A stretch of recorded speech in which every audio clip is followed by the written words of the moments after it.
Shalom, perkenalkan nama saya Anggreni Ardana dengan NIM 2510404. Di sini di video ini saya ingin membuat ujian akhir semester saya.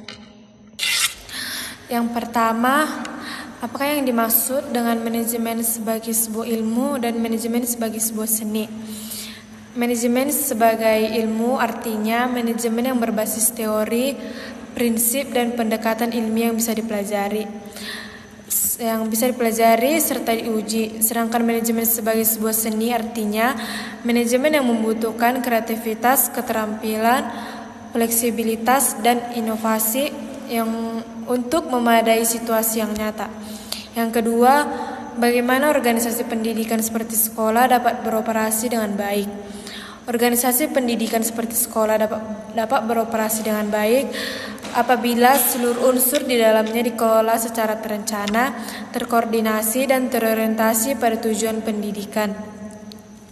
Contoh yang pertama, visi misi dan tujuan yang jelas. Contoh yang kedua, kepemimpinan yang efektif. Yang ketiga, manajemen yang tertata. Yang keempat, sumber daya manusia yang kompeten. Yang kelima, iklim dan budaya sekolah yang positif. Yang keempat, sarana dan prasarana yang memadai. Yang ketujuh, komunikasi dan kerjasama yang baik. Yang kedelapan, evaluasi dan peningkatan mutu berkelanjutan. Yang ketiga, jelaskan perbedaan manajemen pendidikan dan manajemen pendidikan Kristen. Manajemen pendidikan artinya yang didasarkan pada teori umum manajemen, kebijakan negara, ilmu pendidikan, serta kebutuhan pengembangan peserta didik secara umum. Manajemen pendidikan Kristen adalah yang berlandaskan Alkitab, nilai-nilai kekristenan, dan ajaran iman Kristen. Yang keempat, model subjektif manajemen pendidikan merupakan sebuah bentuk pengoperasian organisasi pendidikan melalui proses manajemen dengan melibatkan aspek individual seperti persepsi, kepercayaan, dan tujuan di dalam organisasi pendidikan. Yang pertama, model manajemen subjektif memiliki hubungan erat dengan gagasan kepemimpinan postmodern. Hal tersebut dapat terlihat dari karakteristik utama postmodern. Karakteristik yang pertama, bahasa tidak mencerminkan kenyataan. Hal ini dapat terlihat dari setiap individu dapat menentukan dan membentuk isu dalam organisasi pendidikan, sehingga tidak mudah terprovokasi. Yang kedua, satu relasi tidak ada. Yang ketiga, situasi apapun terbuka untuk multitafsir. Yang keempat, situasi harus dipahami di tingkat lokal dengan perhatian khusus pada keagamaan. Yang kelima, model ambigu manajemen pendidikan merupakan sebuah bentuk pengoperasian organisasi pendidikan melalui proses manajemen yang melibatkan ketidakpastian, perubahan, dan ketidakmampuan dalam memprediksi berbagai hal di dalam organisasi pendidikan. Relasi model ambigu manajemen pendidikan dengan model kepemimpinan kontingensi. Model ambigu manajemen pendidikan memiliki keterkaitan dengan kepemimpinan kontingensi. Hal tersebut disebabkan adanya penekanan fleksibilitas yang agak besar di mana para pemimpin dan manajer harus mampu menegosiasikan pencapaian yang diharapkan daripada harus memerintah untuk mencapai pencapaian itu. Kepemimpinan kontingensi menjelaskan gaya kepemimpinan berdasarkan pemimpin, bawahan, dan situasi yang saling berkaitan. Yang keenam, model budaya manajemen pendidikan merupakan sebuah bentuk pengoperasian organisasi pendidikan melalui proses manajemen yang melibatkan aspek informal organisasi seperti hal-hal kepercayaan dan norma-norma partisipan yang telah menyatu di dalam organisasi pendidikan. Relasi model budaya manajemen pendidikan dengan model kepemimpinan moral dan kepemimpinan spiritual. Yang ketiga, jelaskan perbedaan manajemen pendidikan dan manajemen pendidikan Kristen.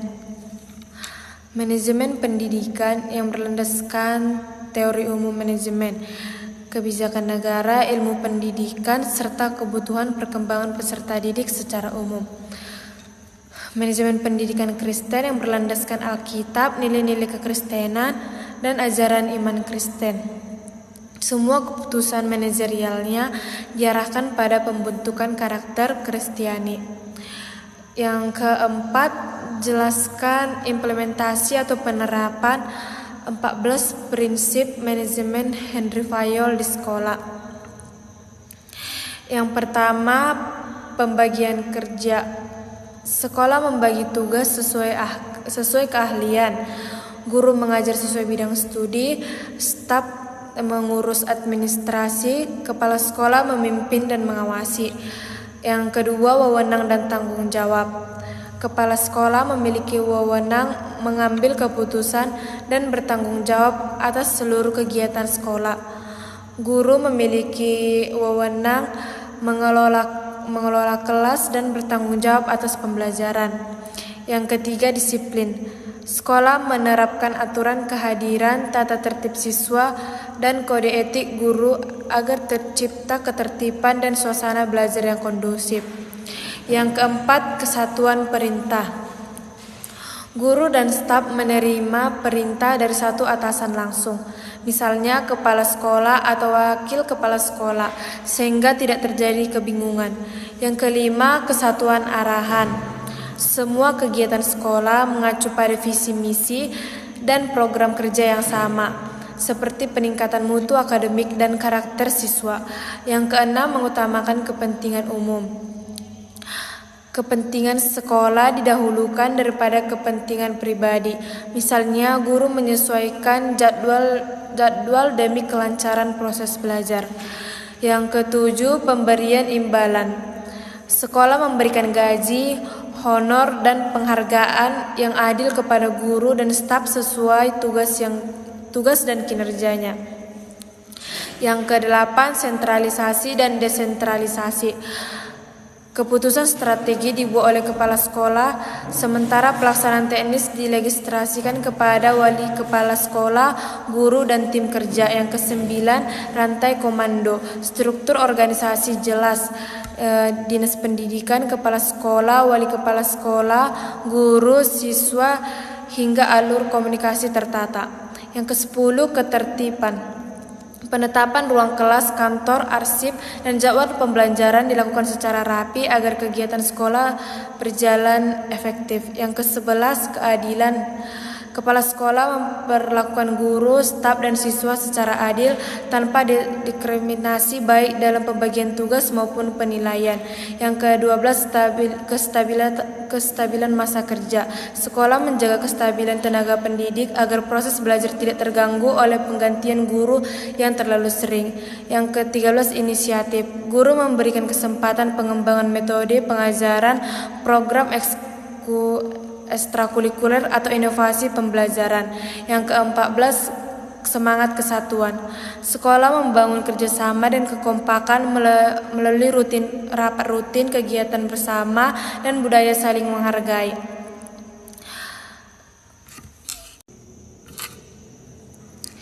Yang kelima, jelaskan perbedaan tiga level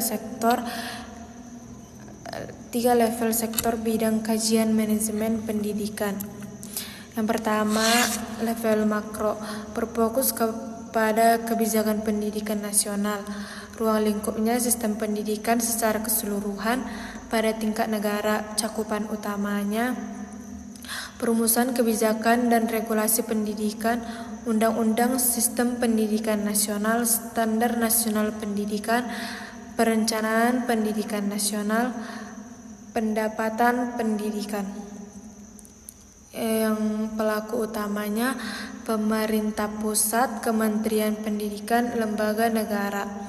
Contohnya penetapan kurikulum nasional, kebijakan zonasi, standar kompetensi lulusan. Yang kedua, level meso, berfokus pada pengelolaan lembaga dan wilayah pendidikan, ruang lingkup provinsi, kabupaten atau kota, dan institusi pendidikan. Cakupan utamanya manajemen dinas pendidikan daerah, pembinaan dan pengawasan sekolah, pengelolaan sumber daya pendidikan di daerah implementasi kebijakan nasional di daerah. Pelaku utamanya dinas pendidikan, provinsi, kabupaten, yayasan pendidikan. Contohnya pengelolaan BOS daerah, supervisi sekolah, pelatihan guru dan oleh dinas. Yang ketiga, level mikro, berfokus pada manajemen operasional sekolah, ruang lingkupnya satuan pendidikan atau sekolah, cakupan utamanya manajemen kepala sekolah, pengelolaan guru dan tenaga kependidikan, proses belajar mengajar, manajemen kelas, siswa dan sarana dan prasarana. Pelaku utama kepala sekolah, guru, staf, komite sekolah. Contohnya penyusunan jadwal pembelajaran, supervisi kelas, penilaian siswa. Yang keenam, jelaskan model manajemen pendidikan dan model kepemimpinan yang berkaitan dengan setiap model manajemen pendidikan tersebut. Yang pertama, model formal manajemen pendidikan adalah sebuah bentuk pengoperasian organisasi pendidikan melalui proses manajemen yang melibatkan aspek struktur, sistem, birokrasi, rasionalisasi, dan hierarki. Relasi model formal manajemen pendidikan dengan model kepemimpinan manajerial. Model formal manajemen pendidikan dengan model kepemimpinan manajerial memiliki keterkaitan. Misalnya, fokus model formal manajemen pendidikan adalah sistem yang hierarki di mana rangkaian kerja manajer menggunakan metode-metode rasional untuk mencapai tujuan yang ditentukan, dan kepemimpinan manajerial fokus pada fungsi-fungsi, tujuan, dan perilaku yang ada di organisasi. Apabila fungsi tersebut dilaksanakan secara kompeten, pekerjaan dari orang lain di organisasi akan terfasilitasi. Yang kedua, model kolegial. Manajemen pendidikan adalah sebuah bentuk pengoperasian organisasi pendidikan melalui proses manajemen yang melibatkan aspek kolegial dalam menentukan kebijakan dan pembuatan keputusan melalui sebuah proses diskusi yang mengarahkan pada kesepakatan bersama.